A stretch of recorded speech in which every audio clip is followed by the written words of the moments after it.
Phrase de présentation, Daniel. Daniel, d'origine britannique, né à Londres, amoureux de la France, voilà, 40 et quelques années, un peu moins de 50 on va dire. J'aime la vie, j'aime les gens et le CrossFit m'a sauvé et j'espère que voilà, tout ce qu'on fait c'est pour partager ça. Voilà. Aujourd'hui, vous occupez le poste d'International Director pour CrossFit, c'est ça? C'est un grand titre. International Director, donc pour CrossFit, mes fonctions sont en fait de prendre le CrossFit et de le rendre accessible à l'extérieur des US. Donc on a 23 directeurs de pays, donc dispatchés. On travaille sur 19 langues différentes. Donc c'est d'internationaliser le CrossFit et de le rendre disponible partout sur la planète.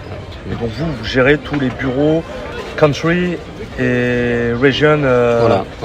Donc là actuellement, j'ai 4 régionaux. Okay. En fait. On n'a pas trop de bureaux. On a tendance à être dans des box de CrossFit, mais on a 4 régionaux. Donc il y en a un pour l'Amérique latine et le Brésil. On a en Europe de l'Ouest. On a aussi le Canada qui est dans l'Europe de l'Ouest parce qu'il y a ce côté francophone du Québec. On a l'Europe de l'Est avec l'Afrique, Moyen-Orient dans une région.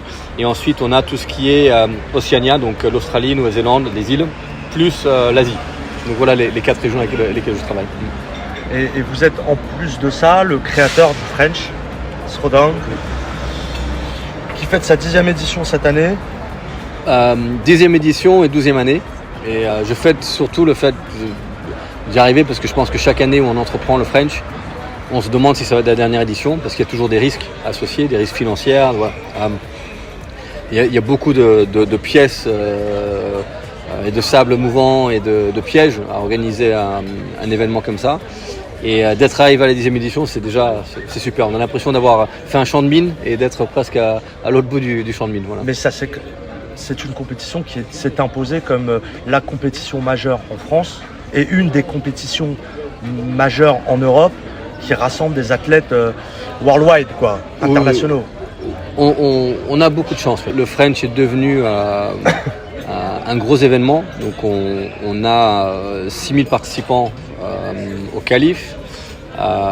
Mais c'est pas tellement la taille, c'est surtout le fait d'essayer de préserver la qualité du test de fitness. Parce qu'il y a beaucoup de compétitions qui sont des bonnes compétitions, je dirais des compétitions d'intro. Où voilà, il n'y a pas forcément une variété dans les domaines de temps ou dans l'utilisation des espaces, etc. Et pour moi, sont limités en tests de fitness, mais qui sont des bons rassemblements de gens. Ça, c'est super. Nous, on essaie d'être un bon rassemblement de gens, mais avec un test de fitness qui est à la hauteur. C'est-à-dire la variété dans les mouvements, les charges, les domaines de temps, et que sur l'ensemble des 3 jours, on ait pu tester vraiment les 10 qualités physiques, les différentes compétences. Voilà. Enfin, alors que la 10e édition s'annonce là, le bilan que vous faites du French? Beaucoup d'amitié. Je sais que ça paraît bizarre, mais quand je pense à l'événement, je pense surtout à des dizaines, si c'est pas pour dire des centaines de têtes, qui peut-être on se voit une fois par an, et c'est au moment du French, donc c'est un prétexte pour un moment de contact, de connexion, de socialisation, de fêter le CrossFit. Si vous aviez 2 souvenirs qui vous ont marqué, alors c'est que ça va être compliqué de sélectionner, mais un souvenir marquant, on va dire. Il y en a beaucoup, mais je pense qu'un souvenir marquant, c'est quand un ami à moi, Julian Festor, qui est c'est le directeur de pays pour CrossFit en France. C'est lui qui a organisé le French pendant plusieurs années. Il fait toujours partie de l'équipe, mais dans un autre rôle aujourd'hui. Je l'ai remercié. Et si vous connaissez Julian, c'est quelqu'un de très stoïque. Voilà. Il ne montre pas beaucoup d'émotions, etc. Et je l'ai remercié pour la création de l'événement, mais surtout la création de ses bons souvenirs. Et ce grand bonhomme, ce beau gosse, etc., qui est très timide, il avait les larmes qui coulaient sur le visage. Et ça, c'est le moment le plus fort. Le sentiment du devoir, du travail accompli. On n'a jamais fait le French pour du gain. On l'a toujours fait parce que c'était des bons moments avec des bons copains, que ça rassemblait vraiment une communauté qui était, dans les premières années, c'était une communauté souterraine. C'était comme un peu Fight Club. Et le fait de voir ça, de voir ceux qui étaient là à l'origine, ils sont toujours là. Mais maintenant, ils sont encore mieux entourés. Et il y a des nouveaux qui s'ajoutent chaque année. Et on essaye de rester en accord avec ça. C'est-à-dire, on veut professionnaliser le French, Mais il ne faut surtout pas perdre ses racines, il ne faut surtout pas perdre cette envie de connexion et le fait que c'est un événement organisé par des gens, pour des gens. Donc ça tourne tout autour de l'humain, rien d'autre. Voilà. Vous me dites professionnaliser le French. Comment se passe la professionnalisation d'un événement que vous estimez avant tout convivial, une réunion d'amis, de passionnés? Comment est-ce qu'on professionnalise tout ça sans perdre cette chaleur, ce côté chaleureux? Si on perd les bonnes personnes qui sont conscients de toutes ces valeurs qu'on veut inculquer et transmettre, si on perd cette transmission, on perd ses qualités. Donc c'est surtout en gardant ces gens-là dans ce milieu qu'on arrive à transmettre aux plus jeunes, qui eux ils viennent pour une première fois, ils sont épanouis, ils sont épatés par une connexion, ils ressentent des choses que peut-être ils n'ont pas senties depuis très jeune ou peut-être même jamais. Ils prennent une fierté à se tourner avec des gens vers quelque chose qui est plus important qu'une seule personne. C'est des opportunités. Ils font ça une fois. Ils reviennent l'année d'après, ils sont capables même de transmettre aux nouveaux. Donc nous, on a des gens maintenant qui le font depuis 12 ans, donc 10 éditions, vu les 2 années de Covid.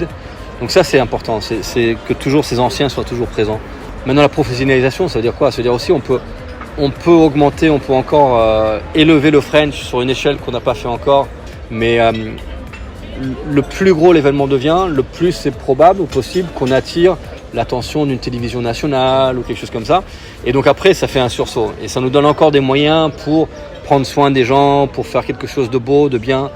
Mais il faut qu'on n'oublie jamais que c'est un événement qui est fait pour les athlètes, pour qu'ils puissent s'exprimer, qui est fait pour les spectateurs, pour qu'ils puissent vibrer à l'image des athlètes qui s'épanouissent, pour les partenaires, pour qu'ils viennent partager l'expertise qu'ils ont, etc. Pour les bénévoles, parce qu'on a peu d'opportunités de se rendre utile dans la vie, sincèrement.